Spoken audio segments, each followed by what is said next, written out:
Hello, beloved listeners. Welcome to the Alicia Doss Live Your Love Show. Today we are in for a magnificent treat. We have just the paragon of happiness and miracles, Marci Shimoff. Marci, would you like to say hello? Oh, hello to everybody. I am so excited to get to be here with you all today, and I can't wait to have a really fun and fabulous conversation. Beautiful. I know we will. We will start Live Your Love, as we always do, with calling in the light, doing a brief invocation that the highest of us might speak. And then I will tell you all about Marci and why you should be as excited as I truly am. And so let's just take a moment and just, if you would, listeners, place your hand on your heart chakra, right in the middle of your chest. Just be aware of your humanity underneath your hand. And just connect in with your own preciousness. Come into this moment, which is the only moment wherein God resides. Feel the gentle rising and falling of your chest. And with this next breath, breathe in love. Breathe in all the love of all the universes. And as you exhale, let go of anything less than love. Just let it all go and just melt into this moment. One more breath. Breathe in love and light, and as you exhale, let it all go with some sound. Let's come into this moment. One last breath. Breathe in love. And as you exhale, that love just amplifies all through you, connecting you to the divine, connecting each of us listening, all those to hear the archives, to both Marci and I, and to each one, and to our planet at this time, hand in hand, heart to heart. We are all one, and we are all present. Time and space have no aegis over us. We're connected, and we're loved, and we are loved. And we just ask that anything that is less than love, any negativity, stress, karma be taken and transmuted from us, from the world, as we open into the light of the Holy Spirit, the light of grace, asking only the highest good come forward for each of us in this intimate conversation for our planet at this time. May there be peace that would blanket us like new falling snow. We're so grateful, Lord, and we say thanks, and so be it. Amen. Okay, thank you. So, my beloved listeners, Marci Shimoff is amazing. I'm going to tell you why she's amazing, and then even more amazing. She's a New York Times #1 best-selling author, a world-renowned transformational teacher, and an expert on happiness, success, and unconditional love.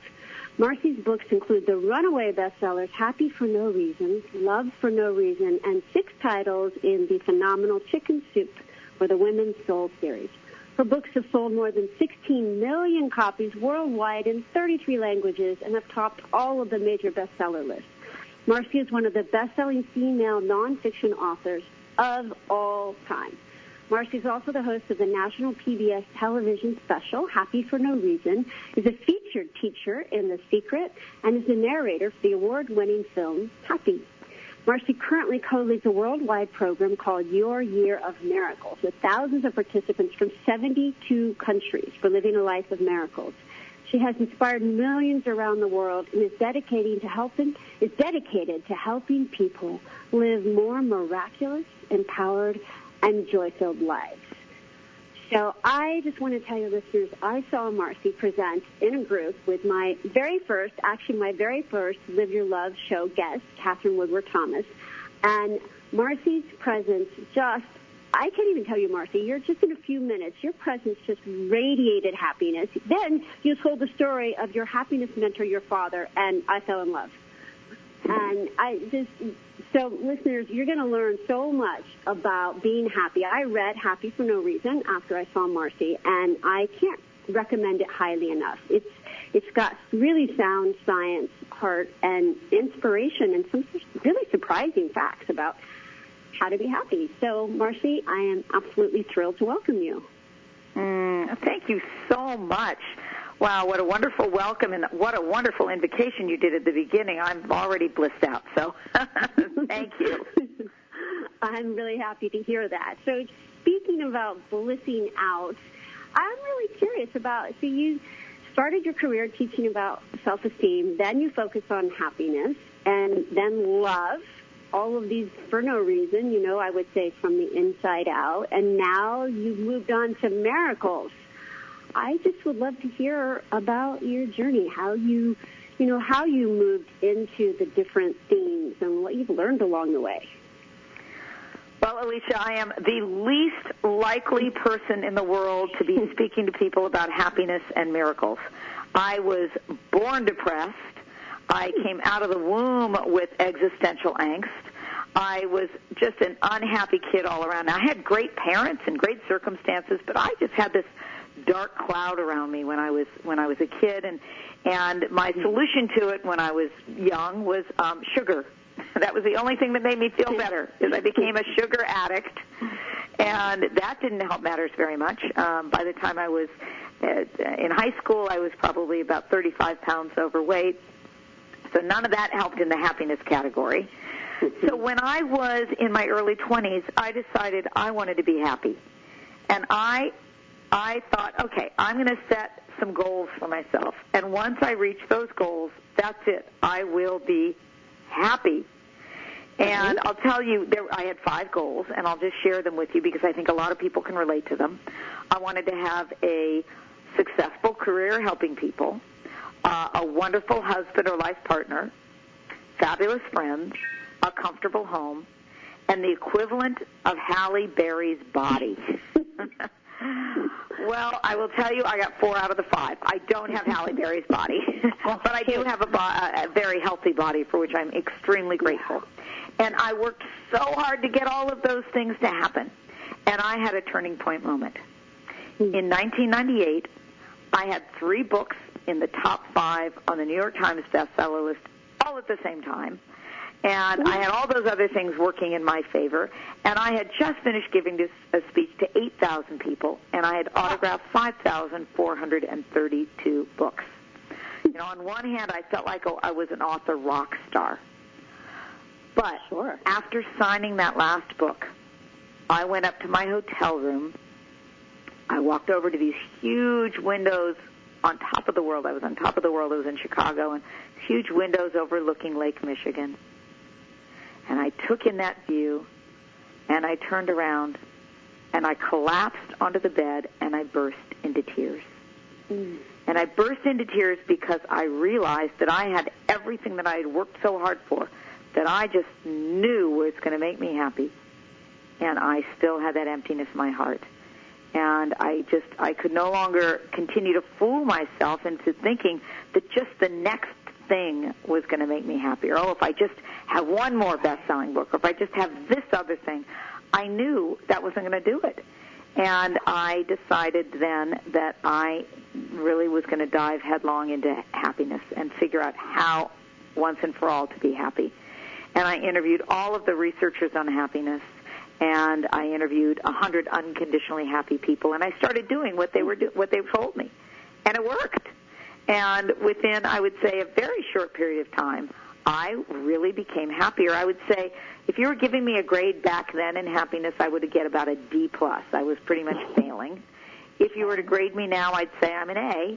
Now, I'm still a work in progress, but it's solid. And I was so excited that I, the depressed person my whole life, could be happy, that I just wanted to share that with everybody, and I wrote Happy for No Reason. And then more recently, I started finding myself waking up every morning feeling like, oh, my God, my life is miraculous. And I realized in the same way there were certain specific things to do to be happier, there was like a formula. There's also a formula for living a more miraculous life, and that's now where my work is in teaching people how to live a miraculous life. That is such a beautiful story. I love that. And, it reminds me, I have a friend, a dear friend, who's a movie mogul, and he turned to me at one point, and he said, Alicia, I have more money than my children's children need. My mantle does not fit any more Oscars. And the terrifying thing is, that ain't it. He said, when I was climbing, it was always like, when I get this, you call it the myth of more. Right. In your book. And he said, and now I'm here. He said, thank God I realized that it's not, another $1 billion or another Oscar. He said it's a God-shaped hole. And we're still very close friends. And he ended up losing a lot of what he had, and he's actually happier. And I remember you shared a statistic in Happy for No Reason about, and please remind me here, I'm sorry I don't have it in front of me, but it's something like 40% of the people who are incredibly wealthy aren't. Yeah, you're referring to something called the happiness set point. And by the way, I want to comment on your friend. Mm-hmm. It's so, you see this all the time. If money and fame and looks and success were the keys to happiness, we'd have a whole lot more happy people in Hollywood. And we know we don't have that. So they are not the key to success. Well, here's, Alicia, what to me is the most interesting piece of all of the research on happiness. And it explains, by the way, why all of that stuff doesn't bring happiness. We all have what's called a happiness set point. And it's like a thermostat setting. And no matter what happens to us, whether it's great or it's bad, unless we do something to change the thermostat setting, our happiness will not change. Now, we'll go up a little or we'll go down a little, but we'll end up back at our main happiness set point, and that's the key to our happiness. So this is why people who win the lottery, and a lot of people think, all I'd have to do is win the lottery and then I'd be happy. Well, you would be for a few months, but within about a year you would return to your original happiness level, your happiness set point. So the set point is key, and here's how it's determined. It's 50% genetic. You're born with it.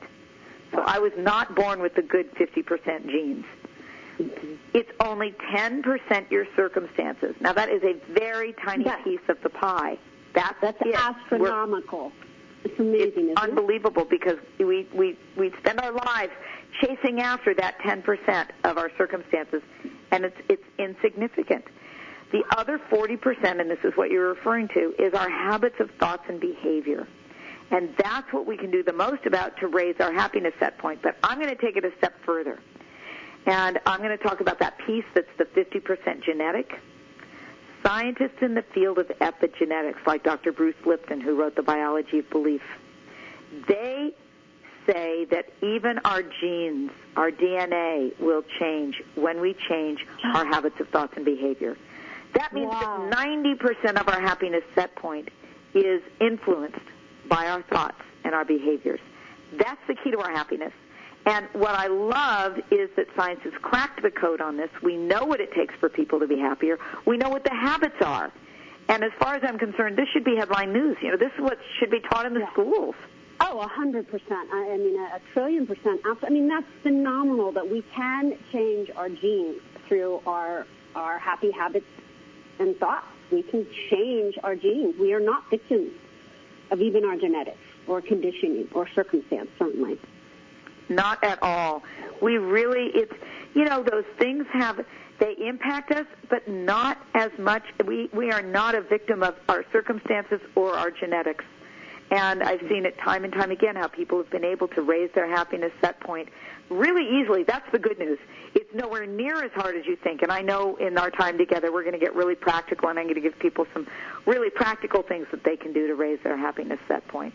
Fabulous. You want to, I like the cliffhanger part. I almost wish we'd said that before a commercial, but you know what? I can't stand the suspense. Will you share some of those with us now? I will. But you know what? Here's what I found. I found that there are 21 main happiness habits that anyone can practice to raise their happiness set point. I'm not going to go through all 21, but I found that they all fell into 7 main categories. And I will go through these 7 categories with you. And what I want people to do is I want people to think, where am I the weakest? Because wherever you're the weakest, that's your Achilles heel, and that's where you want to start.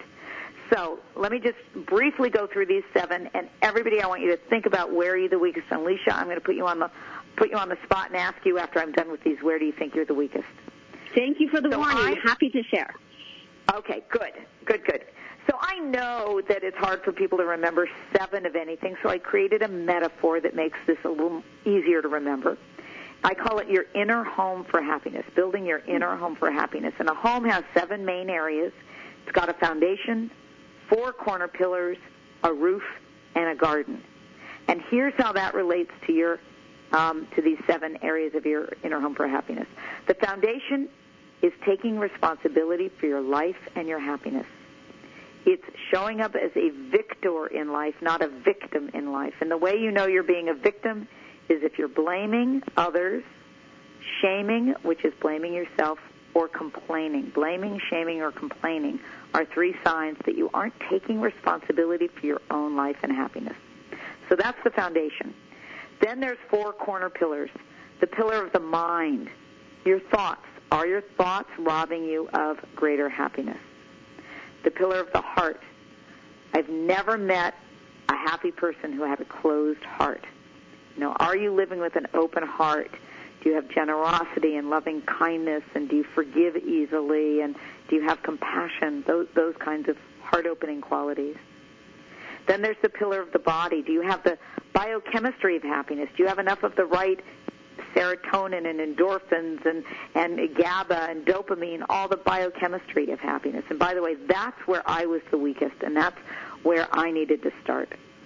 And then there's the pillar of the soul, and that has to do with, are you feeling connected to the greater energy of the universe? I don't care where you call it, God or the divine or creative intelligence or nature, doesn't matter, but do you feel that connection? And then there's the roof of your home for happiness, and that's your purpose or passion in life. Are you living an inspired life? Do you wake up in the morning saying, yes, I'm doing what I'm here on the planet to be doing?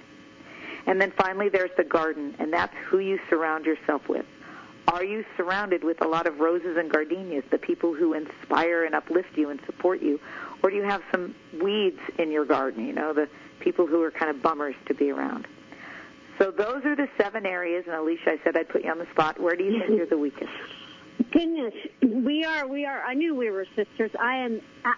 It's not even close, Marci. It's the body. It's the body, which would seem so basic, but I'm a spiritual intuitive. I've meditated for easily tens of thousands of hours now and decades of doing this work, and I think it can be so easy. I'll speak for myself. I have noticed that I'll focus just assiduously on the other areas, and I'll neglect the body. I do eat well, but it just don't, it's hard to take the time to really, really nurture the body. And the body, of course, is always giving us messages, often through pain, and we have to stop and pay attention. And that's where I could do a lot better. I'll soldier through. And the body is, it's a beautiful living temple. It's not to be soldiered through. It's to be cherished and nurtured. And so that's where I'm weak. Yeah. Well, I'm there. What I've learned is that there are some really simple things. I'm into the simple. Some really simple, practical things that we can do to create more of the biochemistry of happiness. And I'm happy to share some of that with everybody as well. Yes, please. So one of the practices that I love, that I learned from a Chinitsung master, is called a sunning meditation. And what it does is it helps create more serotonin in your body. And serotonin is one of the key happiness chemicals. And it's very simple. All you do is you go outside and you stand facing the sun, and I'll tell you in a minute what to do if there's no sun. You stand facing the sun, and you close your eyes, super important, close your eyes, face the sun, allow the sun's rays to come in through your closed eyelids and hit inside the pineal gland. So imagine that sun's rays are going in and hitting the pineal gland in the middle of the brain and just washing it in the warmth and the light of the sun. And do that for about 2 minutes. And then open your eyes, and life will look different. It'll look like, you're looking through Polaroid glasses. And you do this a couple of times a day for a week or two, and you will have really started stimulating much more serotonin in your body, which will make you happier, and it will also help you sleep better, because serotonin helps produce melatonin, which helps you sleep. Oh, I love that. That's beautiful. And can I ask, at this point, now I'm going to put you on the spot. Which of the pillars are your area of opportunity, and what's a simple technique for that? For me, which are the areas? Mm-hmm. Well, for sure the body. The reason I was sugar addicted for those years was that I didn't have enough serotonin. Often our sugar cravings come from not having enough serotonin. Found these ways to bring more serotonin, like the sunning meditation. There's certain supplements you can take, natural supplements to help increase serotonin. And I need to exercise. If I don't exercise regularly, I can really tell it really affects my happiness and my mood. So for me, that is my number one thing that I always have to be on the lookout for. Beautiful. Thank you so much. Your simple tips are life-changing to me, and I'm going to do that. I'm going to do the sun meditation. And I do recall in your book you had some fascinating experiences and a great story around martial arts. And was it Qigong? Was that the martial art that you did? Yes, I love Qigong. Wonderful practice. Hard to teach that on without having any visuals. But there's some wonderful practices that I talk about in the book. Yeah. Beautiful. I am just loving what you are sharing, Marci. It's just there's been so many great takeaways already. I want to look a little bit more at, we just started talking about Qigong and the soul pillar, and your beautiful analogy of the house of our soul, the house of our existence with the different pillars of happiness. And, just piggybacking a little bit more on the myth of more and the idea that happiness, the source of happiness is, of course, within, not without. I just, to be authentic, my listeners know I'm very self-revealing, and I recently had an experience where I was offered everything I ever thought I wanted in the world. It felt to me like winning the lottery. And, and it came by the way of a relationship, and it was, romance and wealth and et cetera, and it was everything that I thought I wanted. And I was actually happy, as one would be right after they win the lottery. But this still small voice within, and it was very still and very small, said to me, and I checked in every day in meditation, that this relationship was not the highest good. It was not my soul's calling. And I certainly argued with God, and you can imagine who won. And except that, if we argue with the divine usually wins by backing off, by going silent. And when that voice went silent, I would have rather, not to sound dramatic, but I would have rather laid down my life. I would have rather died. So when that voice went silent, I walked away from that relationship and everything that I thought I wanted in the world. And the world's never really been that easy of a place for me. I also didn't have great genetics for a happiness set point. But what I did have was a very strong habit of spiritual practice for my entire adult life. And the reason I tell you this story is my life actually got harder after that, substantially. But the inner attunement came back. And it was not all the time, but in those moments where you have that deep spiritual connection and that transformation, nothing else matters. And the reason I bring this up is that you share in Happy for No Reason, that in the Happy 100, and you share a few beautiful stories about spiritual connection. And spiritual practice being such a big part of happiness. And I would just love to hear you share whatever is waking up in you right now about your own spiritual practice, or perhaps the story of how going deep within that spiritual attunement leads to happiness, leads to miracles. Mm-hmm. Well, yes, thank you so much for sharing that. And, bravo to you for having the courage to listen to that voice, because that takes a lot. It takes a lot of courage to listen to it when it seems like, wait a second, I'm giving up something that's that I think is taking me in one direction. So I just give you major kudos for that. And what I found in interviewing all these unconditionally happy people is if I had to pick one thing that was the most key, the most important to happiness, I would say it is the spiritual connection. Happy people either naturally have a very deep spiritual connection or they've cultivated it, or both. And more times than not, it's both. And I can tell you that the very most important thing that really started turning my life in the right direction was when I started meditating. I started meditating when I was 16. And wow. Thank God meditation came along. And it has helped me so much for so many years, but it's not everything. So that's the thing. It's not. What I've noticed is people who've meditated for long periods of time, as I've done, is you can't ignore those other 6 areas. You have to pay attention to all 7 of those areas. But the meditation piece is absolutely key, and I still meditate every day. But what I know is that people have a hard time sometimes setting aside 30 minutes to meditate or 20 minutes to meditate. And I know that even just short practices, short pauses. One of the Happy 100 that I interviewed is a man, a Tibetan Buddhist Lama. His name is Anam Thupten Rinpoche.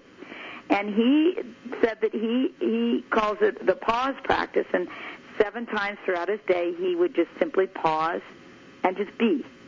Not do, but pause and be in the state of being, for a minute or 2. And it really just becoming aware of your breath, just letting yourself be in the present moment, bringing yourself back to this exact place and time. And even right now, if everybody would just stop for a moment and pause, stop doing, just be aware. Just be aware of your breath. Be aware of your awareness. And I notice that when I do that more regularly, that I feel better throughout my day.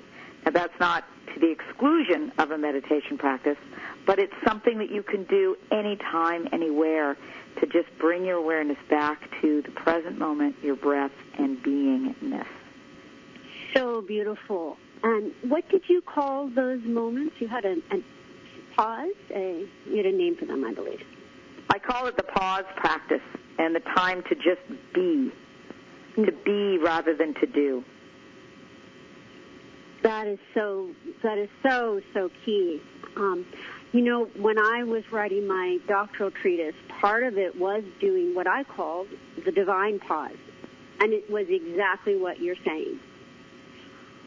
Where I actually, this is a long time ago, and so I couldn't track on my iPhone, so I wore 10 bracelets on my left wrist, and every time I did what I would call a divine pause or a soul moment, I would switch the bracelet over to my right wrist. And by the end of the day, I wanted to have all 10 bracelets on my right wrist. And wow. It was transformative for me because it's really just that living, not just sitting in lotus or going to church on Sunday, but living in that attunement. That is such a great practice. The main thing is that you do a practice and you do it regularly.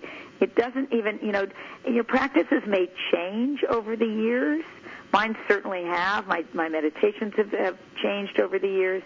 But it's that you do a practice. Even the beautiful practice that you did at the beginning is very similar to a heart math technique where you just put your hand on your heart, you breathe in and out through your heart, and you breathe in love on every inhale. And it's just a beautiful, beautiful practice to get in the habit of. Absolutely, and this was not a question I thought I would ask, but if you're game, I would love to hear a little bit about love. You went from happiness to love to miracles, and I know you're in a beautiful relationship, and that had quite an interesting story. Would you share whatever you're called to share with us about opening the heart and your own experience with love? I would be delighted to share with you. I I always, since I was a little girl, I just felt like I wanted to be with my soulmate. And, I think that's a common thing. And I kept meeting men. They weren't the guy. And finally, when I was 41, I met Sergio. We were at a retreat at the Omega Institute in New York, and I looked in his eyes, and I said, he's the one. But it's not the easiest thing in the world, and I can certainly share with you some of the things that we've done to help make it easier. Please.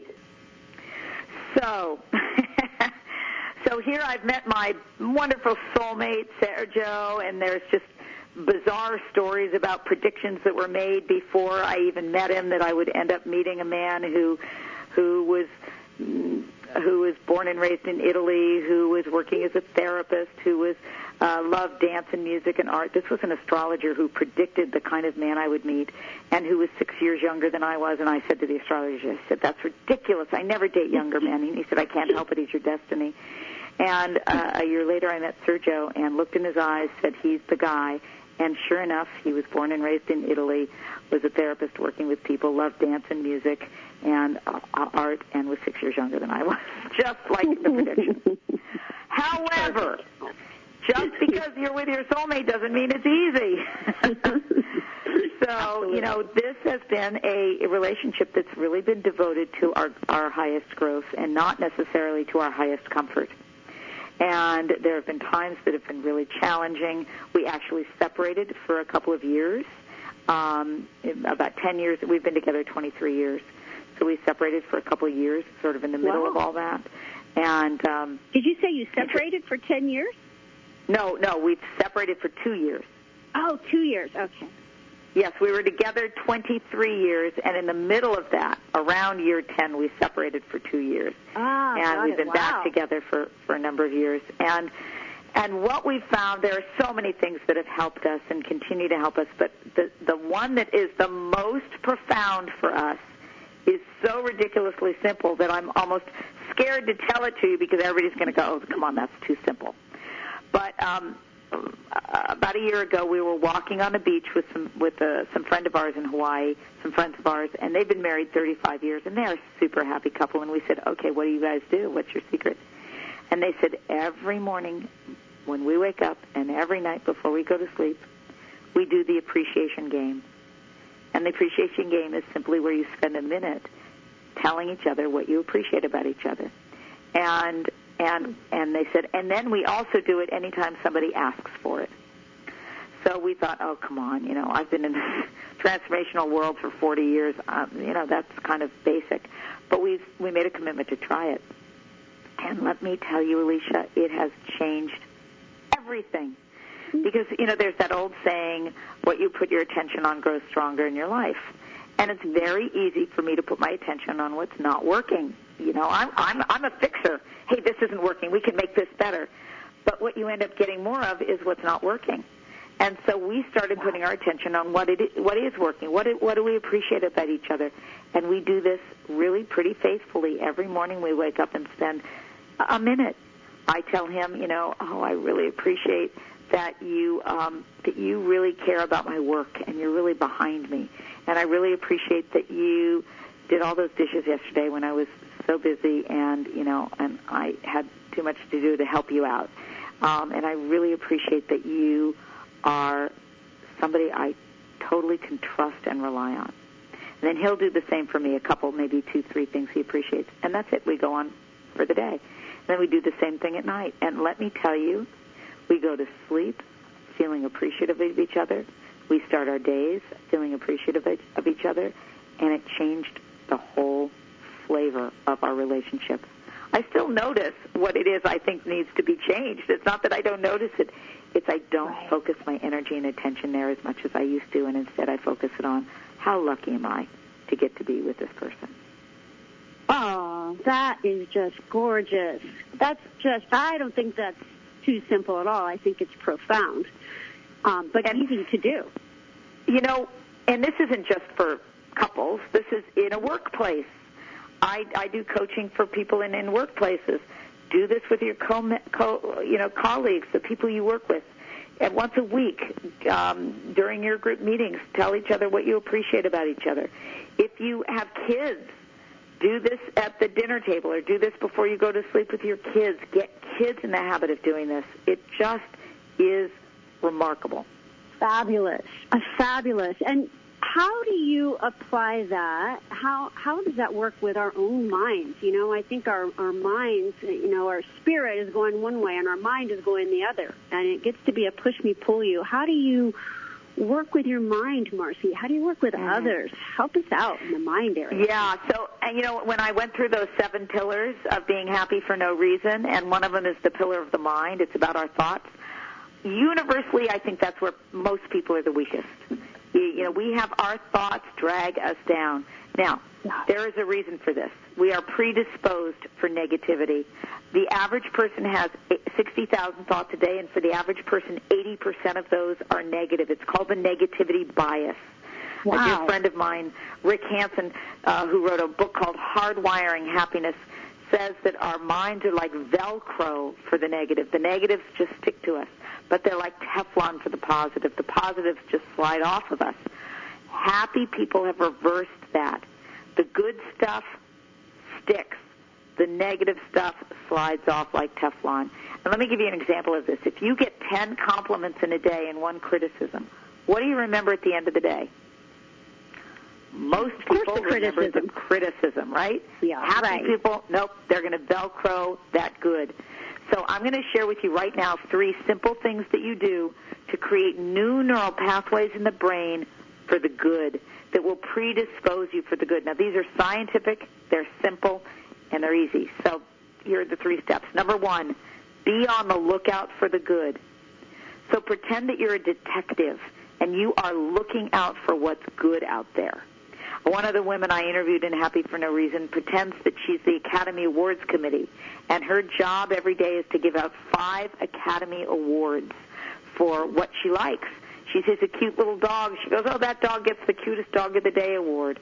Or she sees somebody doing an act of kindness, and she says, that gets the kindest act of the day award. So pretend that you're the Academy Awards Committee and you have to give out 5 Academy Awards. By the way, if you have kids, do this with your kids. They love it. The second step is to savor the good for at least 20 seconds.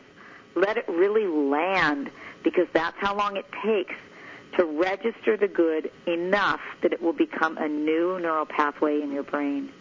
And then the third step is to go for a 3-to-1 ratio, 3 positives to every 1 negative. So the negatives are going to happen automatically. Don't beat yourself up for it, but just immediately start looking for the good, savor it, and replace it with 3 positives. Oh, that is so profound. So what I love about your teachings, Marci, is you break them down so you make them accessible and easy to remember.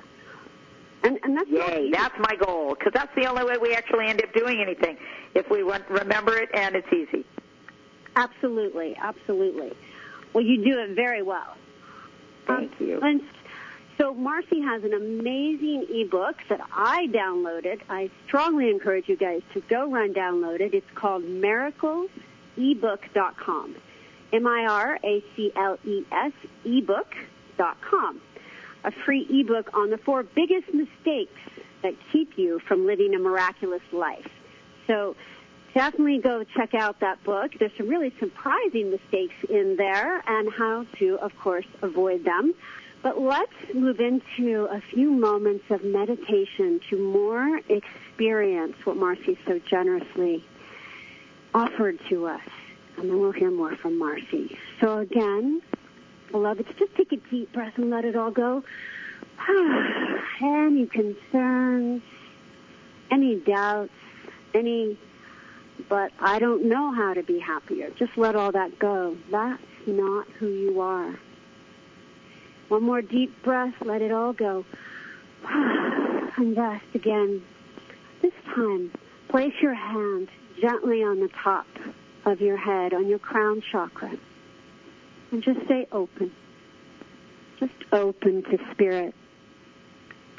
And just see the beautiful light of the Holy Spirit flowing from the highest realms of light through your crown chakra, through all your chakras, and anchoring you deep into the center of the earth, that you are rooted as well as winged. And let's just dream for a moment, a living dream, our new reality. So let's start and just take 5 seconds now, just 5 seconds, and tell yourself what you appreciate about yourself. Marci's appreciation game. What do you appreciate about yourself?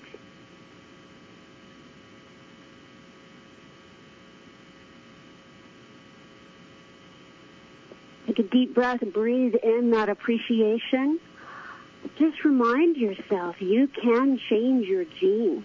You can change your DNA with happy thoughts and behavior. So just this moment, let's lift up together, each one together, all of us in the collective, our prayer to change, to raise our happiness set point. And let's build a home of happiness. So in that first pillar, commit in this moment, putting a stake in the ground, to sacrificing, blaming, shaming, complaining.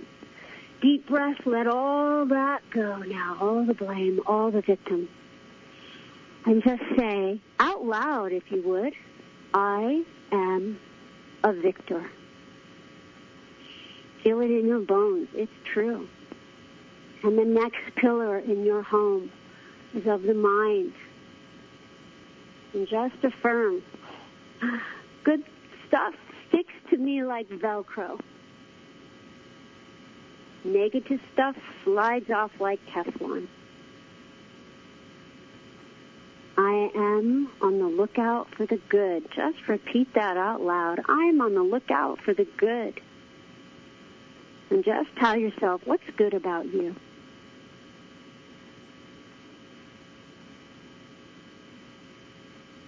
Savor that now, beloved. Just savor the good about you. Transforming the relationship of the mind to good within you. And now place your hand on your heart and just tap your heart and say, open. Open so wide that you go around the world and come back to me. I am generous. I am loving. I am kindness and I am compassion. I am the presence of the open heart of love.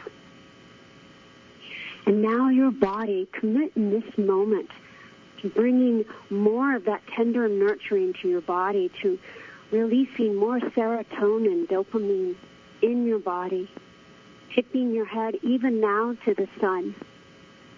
It's shining somewhere in the world. Tip your head to the sun, feel the warmth of the sun, and open to receive it. And the pillar of the soul, feeling connected to a higher power, to God, to nature. It's right there, just waiting for you to turn and open your arms and run right into the loving arms of the beloved. And so just commit. Now in this moment, dream that you are one with the living spirit. As your purpose, your passion, the roof of your home is clear, you are inspired, you are doing what you were born to do, that for which you took incarnation, and it will only increase. And finally, you are blossoming in a garden of goodness, of wonderful support, which you so richly deserve, of dear family and friends.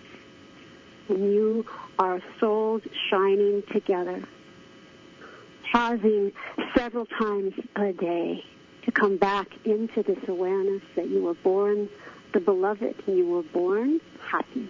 And so be it. Amen. Okay, angels. So now, Marci, please tell us whatever is on your heart to share with us about your program, anything else that's present. Wow. Well, first of all, that was beautiful. I loved doing that. Thank you. I've never walked through a process with my with the Inner Home for Happiness like that. So thank you for that experience. And, yeah, I have been so thrilled that the last I'm going to my 10th year now. I've been able to bring this wonderful community. We have people from all over the world in a program called Your Year of Miracles, where we spend the entire year living in what we call the miracle zone, living in that place where just life is in the flow. And we show people how to get there and how to live from there in every area of your life, in the area of relationship and health and success and money and self-love. And this last year we had over 5,000 people from 88 countries in the program. So I just love it, and I invite people to get our free ebook, The 4 Biggest Mistakes That Keep You from Living a Miraculous Life. And, you know, I do have one last thing. Do we have time for me, 30 seconds, to say one last comment? Yes. Good. People ask me, is it selfish to want to be happier? And my answer is, you know, don't we have to worry about the world? My answer is it's the least selfish thing that we can do. Because when we're happier, we affect everyone around us, and ultimately we affect the world. And the reason I'm so passionate about this is summed up in this Chinese proverb that I love to share. It goes like this. It says, when there is light in the soul, there will be beauty in the person. When there is beauty in the person, there will be harmony in the house. When there's harmony in the house, there will be order in the nation. And when there's order in the nation, there will be peace in this world. And my prayer and my wish for every single one of us is that we know that light in our own hearts and souls, and that we live that in a way that brings greater peace to this planet of ours. Marci, that was just gorgeous. Thank you for that beautiful, beautiful prayer and blessing from your lips to God's ears. Listeners, I want to tell you one more time, miracles.ebook.com. Go grab that free ebook, miracles.ebook.com. And also you'll find out about Marci's amazing program at youryearofmiracles.com. Marci, you have exceeded my expectations, which were very high to begin with. Thank you so much for joining us. Thank you. It was wonderful to get to be with you and with everyone here. May we all have a most miraculous and magnificent year ahead. Thank you so much. Thank you, beloved listeners. Thank you so much, Marci Shimoff, and have a beautiful day.